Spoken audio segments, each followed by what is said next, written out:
Alright guys, today we're taking a look at the limited edition Boker Plus Wildcat Karambit. This is an interesting knife. It's got kind of a compound grind, I would say. It's a Tonto with a recurve, I suppose is what you would call that. But a very interesting blade shape. It looks wicked cool. So overall length is 7.375 inches. Blade length is 2.875 inches of D2 steel. And you have a liner lock and a flipper on the back. Good combo. You can also open it with the thumb hole here.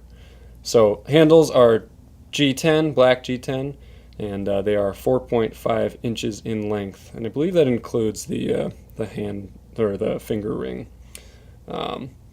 Frame is stainless steel and it is 4.43 ounces. Here's your pocket tactical clothespin for size comparison. I don't know why I always mess this one up. It's such a weird name for something, but there you go.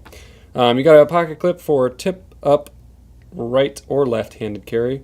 It's kind of hard to see, but there is a slot where you can stick this pocket clip in on the other side. But guys, go ahead and buy this knife at BladeHQ.com. This is the Boker Plus Wildcat Karambit.